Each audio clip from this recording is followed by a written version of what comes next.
जय श्री कृष्णा साथियों। आइए सुनते हैं भगवद गीता के 14वें अध्याय के पहले श्लोक में भगवान क्या कहते हैं। श्री भगवान बोले, संपूर्ण ज्ञानों में उत्तम और श्रेष्ठ ज्ञान को मैं फिर कहूँगा, जिसको जानकर सब के सब मुनि योग इस संसार से मुक्त होकर परम सिद्धि को प्राप्त हो गए। श्लोक 2। इस ज्ञान का आश्रय लेकर जो मनुष्य मेरी सधर्मता को प्राप्त हो गए हैं, वे महासर्ग में भी पैदा नहीं होते और महाप्रलयों में भी व्यथित नहीं होते। श्लोक 3। हे भरतवंशो ध्रुव अर्जुन, मेरी मूल प्रकृति तो उत्पत्ति स्थान है और मैं उसमें जीव रूप गर्भ का स्थापन करता हूँ। उससे संपूर्ण प्राणियों की उत्पत्ति होती है। श्लोक 4। हे कुंती नंदन, संपूर्ण योनियों में प्राणियों के जितने शरीर पैदा होते हैं, उन सब की मूल प्रकृति तो माता है और मैं बीज स्थापन करने वाला पिता हूँ। श्लोक 5। हे महाभाव, प्रकृति से उत्पन्न होने वाले सत्व, रज और तम, ये तीनों गुण अविनाशी देही जीवात्मा को देह में बांध देते हैं। श्लोक 6। हे पाप रहित अर्जुन, उन गुणों में सत्व गुण निर्मल स्वच्छ होने के कारण प्रकाशक और निर्विकार है।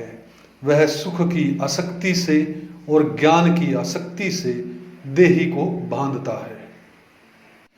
श्लोक 7।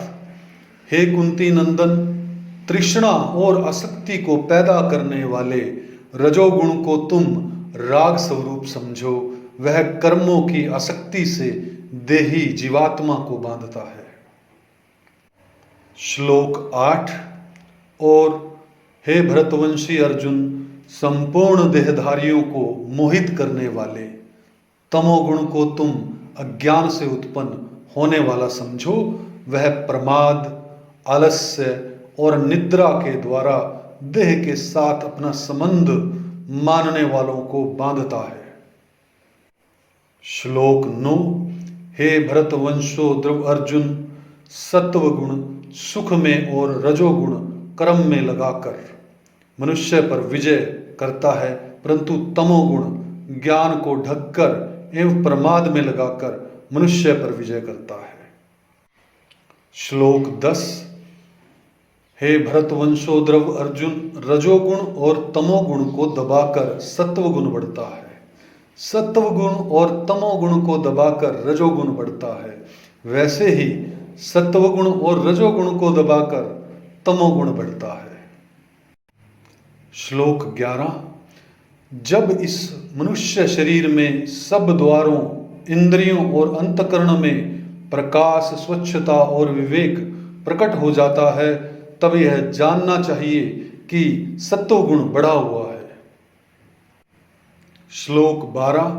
हे भरतवंश में श्रेष्ठ अर्जुन, रजोगुण के बढ़ने पर लोभ, प्रवृत्ति, कर्मों का आरंभ, अशांति और स्पृह, ये वृत्तियां पैदा होती हैं। श्लोक 13। हे कुरुनंदन, तमोगुण के बढ़ने पर अप्रकाश, अप्रवृत्ति तथा प्रमाद और मोह, ये वृत्तियां भी पैदा होती हैं। श्लोक 14। जिस समय सत्व गुण बढ़ा हो, उस समय यदि देहधारी मनुष्य मर जाता है तो वह उत्तम वेताओं के निर्मल लोकों में जाता है। साथियों, इस वीडियो का यहीं समापन करते हैं। अगर यह वीडियो आपको पसंद आए तो इसे लाइक कीजिएगा, शेयर कीजिएगा और हमारे YouTube को सब्सक्राइब कीजिएगा। भगवान श्री कृष्ण आपके जीवन में आनंद और उत्सव पैदा करें, यही कामना है।